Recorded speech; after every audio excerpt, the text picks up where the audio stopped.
Imbitahan ko po kayo sa atin pong passage for today. Sesegue po tayo pansamantala. Iwan po muna natin ang series of study and preaching po natin in the book of John, 1 John. Because we all know na today ay isang okasyon para sa mga mothers. Mother's Day ngayon. So, allow me to share with you a passage pointing to this occasion that we are in today.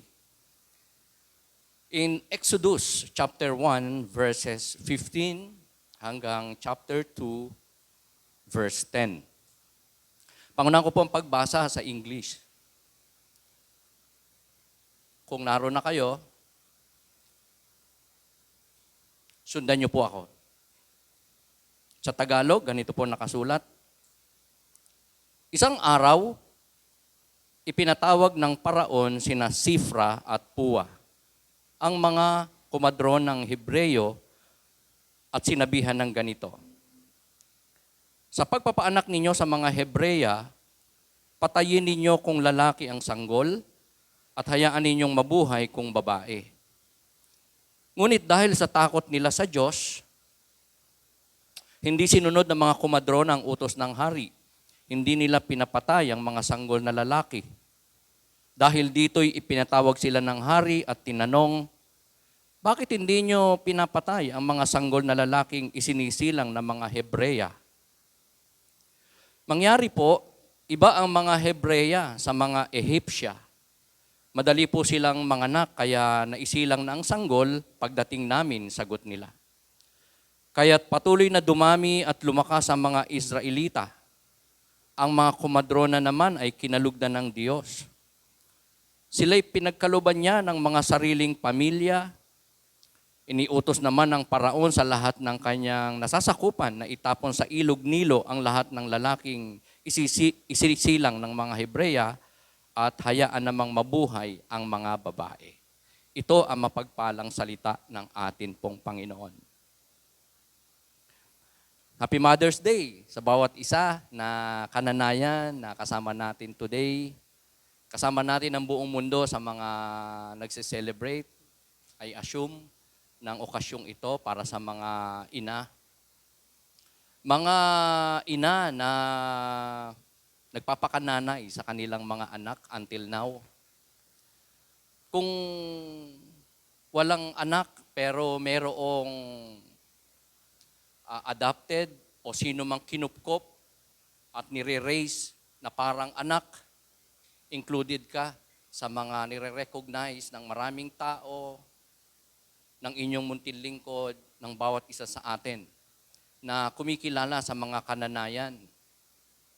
May mga masasabi rin nating ina dahil sila ay merong grabing pagmamahal sa mga children.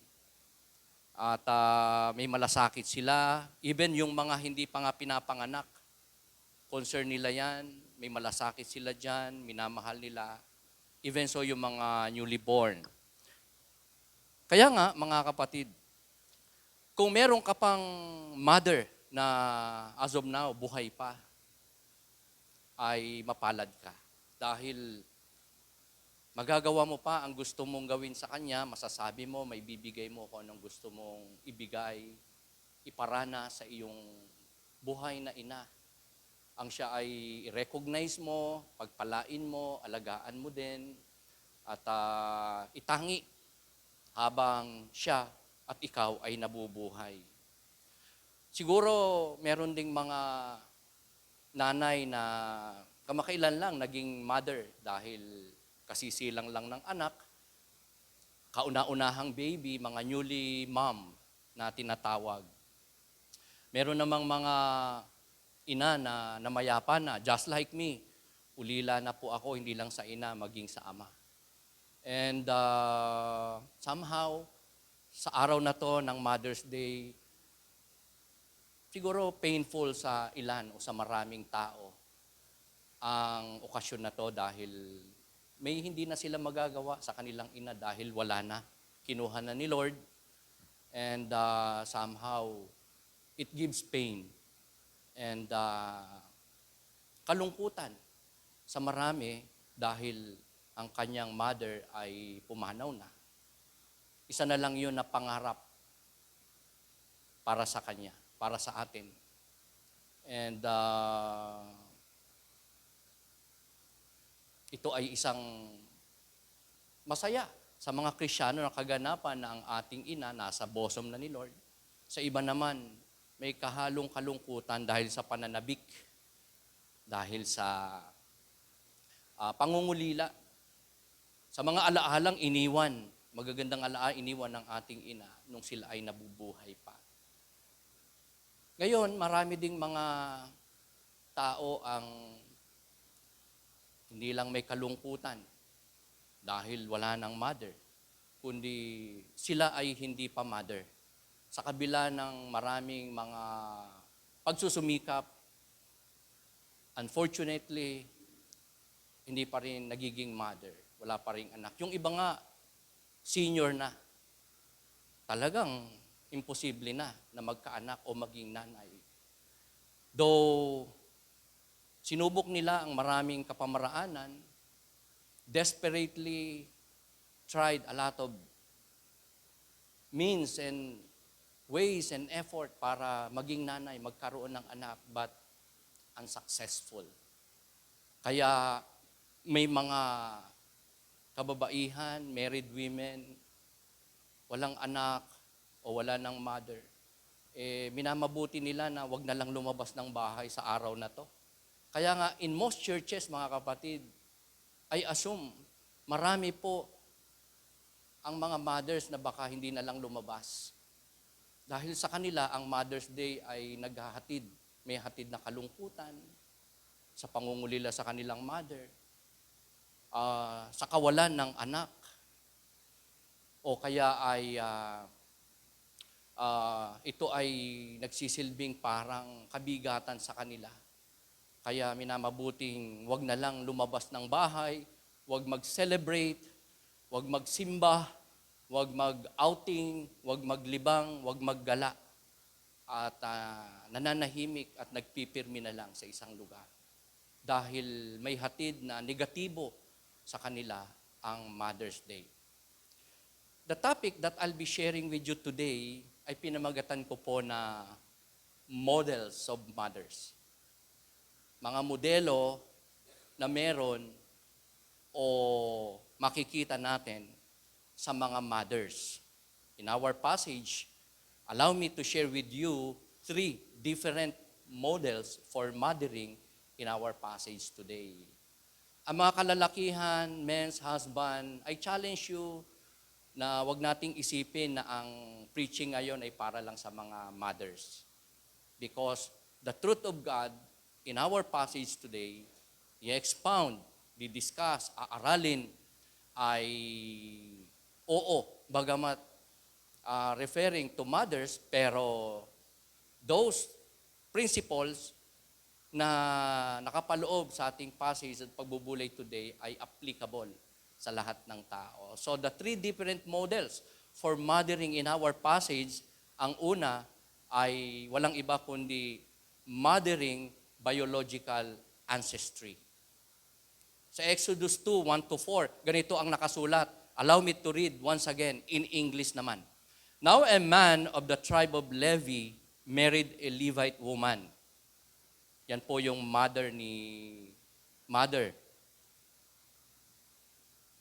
Yan ay isang mother ng isang baby na ipinanganak. But when she could hide him no longer, she got a papyrus basket for him and coated it with tar and pitch. Then she placed the child. Sino po ba yung child dito na inilagay sa kaing ba yun o tikles, pinaanod sa Nile River? Sino na yon? Wow, si Moses. Sino ba yun? Ang dami nyo. Parang kukulangin yung token ko dito. Isa-isa lang ang sagot. Taas kamay.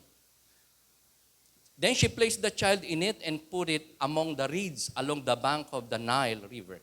His sister, sino nakakakilala man dito, sister nung child na nilagay sa tiklis at pinaanod sa Nile River. Sino nakakaalam? May ate po si Moses. Yan ay walang iba kundi si Miriam.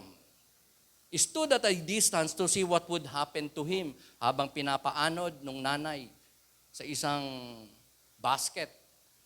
Yung child, si Moses, sinundan nung ate Miriam, at tinignan kung saan lalanding yung tikles, sino ang makakapulot, ano mangyayari sa bata. The name of the mother, though sa ating passage, hindi po binanggit pangalan ng mother ni Moses, pero sa Numbers 26 verse 59, malinaw pong sinabi kung sino ang ina, anong pangalan ng mother ni Moses. Siya ay walang iba kundi si Jochebed. Pakisabi nga natin, Jochebed. Once again, Jochebed. Because I believe, unfamiliar sa atin ang inang ito dahil nga hindi siya pinangalanan in our passage. And I believe to most people, Christians, bihira ito na mapag-usapan, especially pagka Mother's Day. Maraming characters, Bible characters na babanggit, nasa site, nagiging modelo, pero I assume si Jochebed ay bihira po. Dahil unnamed nga po siya sa ating passage. And pero ang Biblia hindi nagkulang. Ipakilala sa atin kung ano ang pangalan ng ina ni Moses. Sa Numbers 26:59, i-quote ko lang na bukod sa pangalan ng mother ni Moses at kapatid niya na si Miriam, mariremind din tayo sa isa pang kapatid ni Moses dyan. Walang iba kundi si Aaron. Ayan, si Aaron. So lumalabas, si Moses ay bunso. Ang sinundan niya ay si Aaron na naging mouthpiece o spokesperson ng Diyos at ni Moses sa Pharaoh. And ang pinakapanganay o ang ate ay walang iba kundi si Miriam.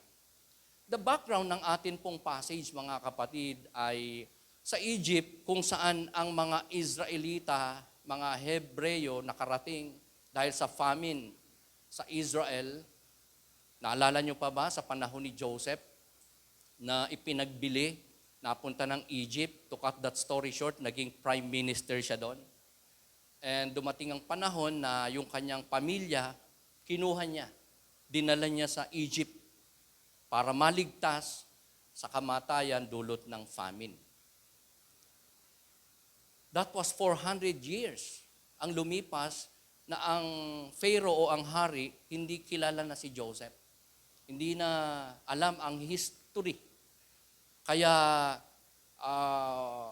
may naging hostility ang Pharaoh, ang Egypt sa mga Hebrews, sa mga Israelites. Israelites na nung pumunta ng Egypt at the time of Joseph ay 70 lang in number.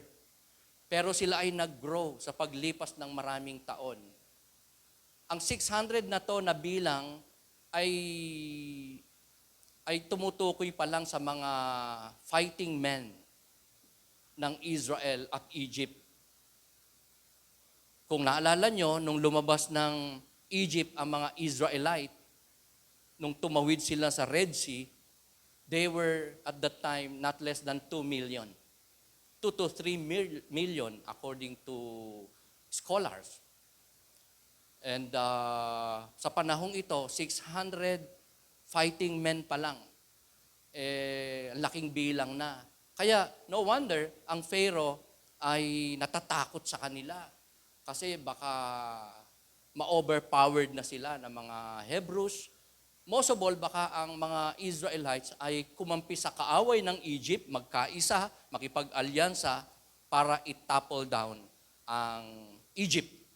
Kaya pinagmalupitan sila ng Pharaoh ng Egypt.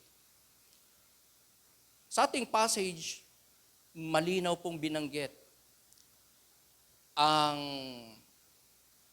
planong pagpuksa ng Pharaoh sa mga Hebrews by way of genocide.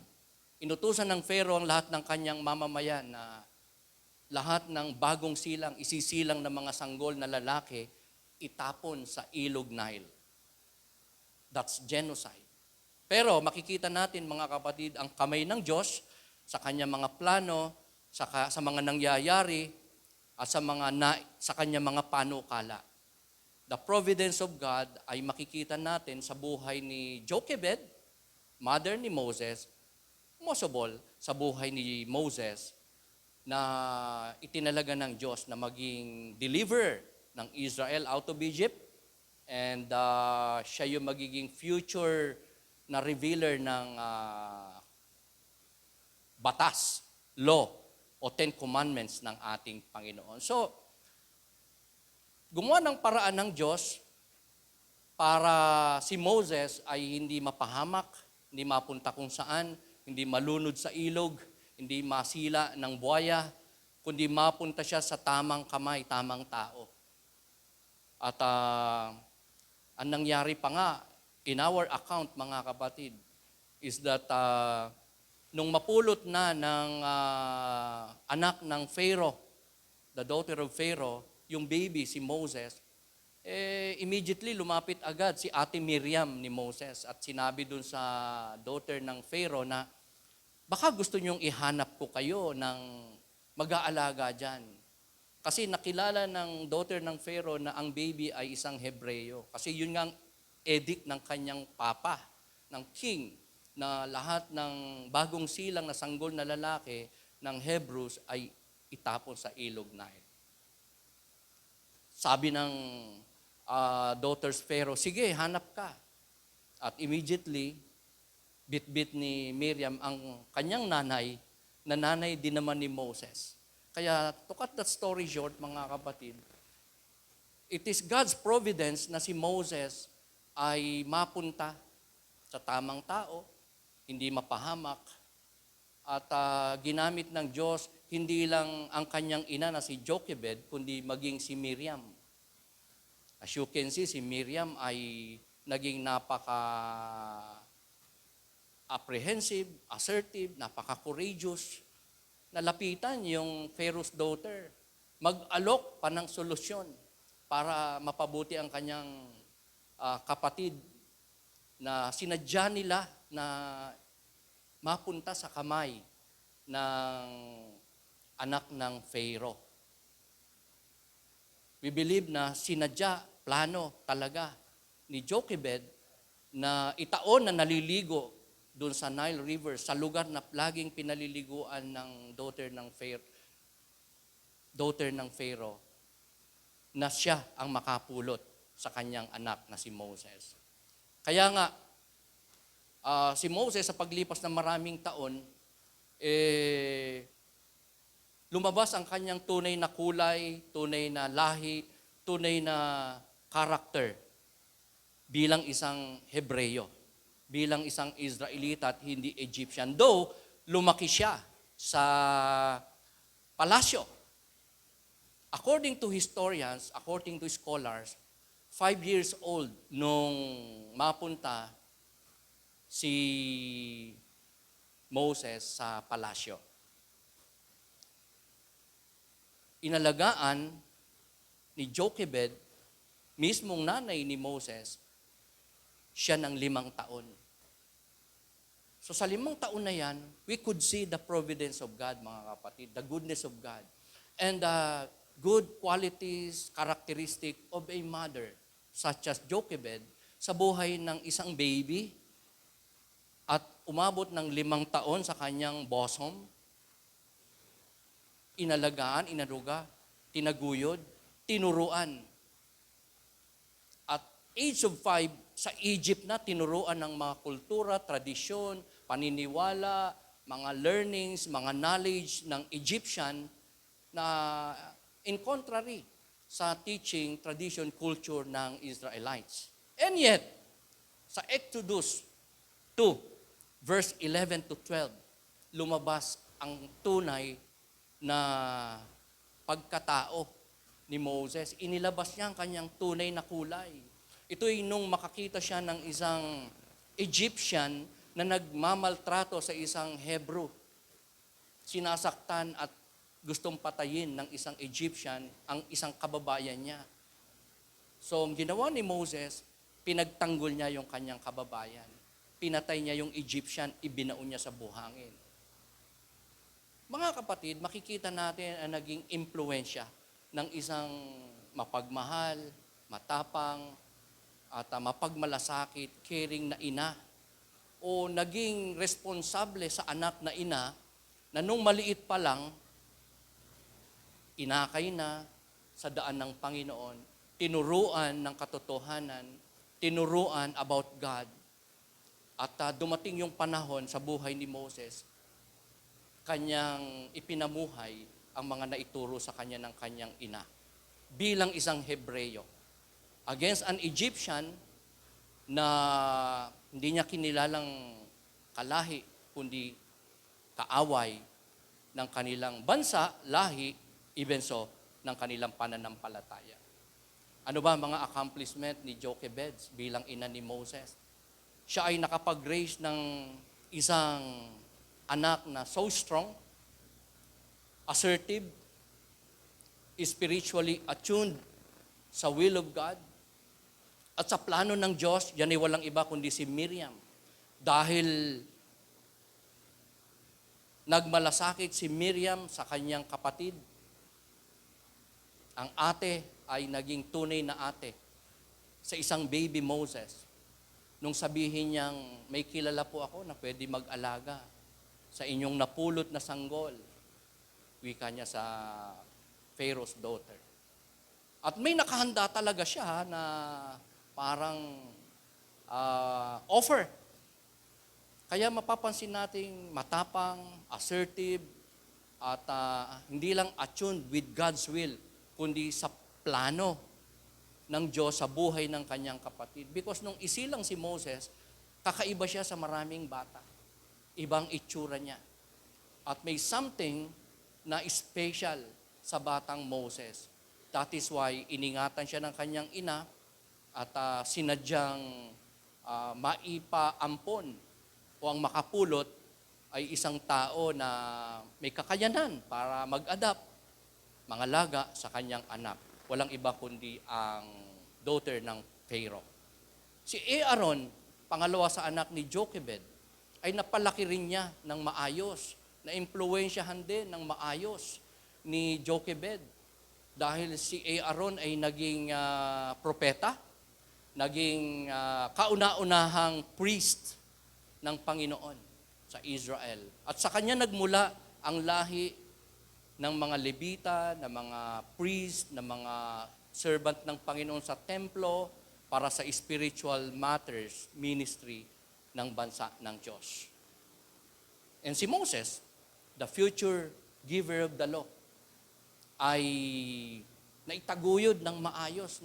Bagamat 5 taon lang inalagaan, pero tumatak sa puso't isip ni baby Moses, ni kiddie Moses, ang mga itinuro sa kanya ng kanyang ina. Kaya ang kanyang ina ay isang matagumpay na ina, mabuting ina, matapang na ina, na naging responsable sa kanyang mga anak, sa pagpapalaki sa kanyang mga anak, sa pagtuturo, most of all, ng kalooban ng Diyos sa kanyang mga. Because these people, Moses, Miriam, Aaron, ay naging mga great men and women of God in the Bible. Sila ay mightily ginamit na. Si Miriam, the first worship song leader. Alam niyo ba yan? Music team. The first worship song leader ay si Miriam. Dahil nung paglampas nila ng Red Sea, di ba? Hinati ng Diyos ang Red Sea, dagat. Pagtawid nila, kumanta sa Panginoon niya si Miriam. Nag-lead siya ng worship song sa Panginoon. Sumayaw-sayaw pa. Siyang kauna-unahan na worship song leader. Si Aaron, naging famous sa influence din ng kanyang ina. And most of all, si Moses, deliverer ng Israel out of Egypt, out of slavery, naging tagapagligtas ng mga Israelites from Egypt into the promised land. So, si Jochebed, mga kapatid, Jochebed ay creative, courageous, and most of all, mga kapatid, isang magandang katangian ng inang ito. Sana masalamin natin to sa ating mga sarili, ay naging responsable sa kanyang mga anak. Inayaan niyang sila hindi lang magkaroon ng knowledge, kundi mag-explore. Gamitin ang kanilang giftedness sa kanilang gustong puntahan at pasuking career, ministry, service, activities, and a lot more. Nang may pagtitiwala sa providence, pangangalaga, pag-iingat at provision, grasya ng Diyos sa kanilang mga buhay. Sino sa atin ang may kakilala, may nalalamang mga ina na sa sobrang pagmamahal sa anak, na pampered, na spoil, hindi nakaranas ng hirap, hindi nakatikim ng palo, disiplina, etc. Alagang Johnson, ayun, kaya lumaki tuloy na sobrang independent, rebellious, and disobedient na anak. Hindi naging mabuti dahil hindi pinalaki ng maayos, hindi tinuruan ng salita ng Diyos, hindi hinayaang mag-express ng kanyang sarili, gawin ang kanyang maging independent, at hanapin ang kanyang kapalaran on their own. At ayan ang ginawa. Nalala ko lang yung prodigal's father, di ba? Yun nga kinuha ang mana sa magulang, sa murang gulang. Pero yung father, supportive. Sige, plano mong magnegosyo, may pupuntahan ka, may gusto kang paggamitan ng kayamanan. How much more itong si Jochebed na naging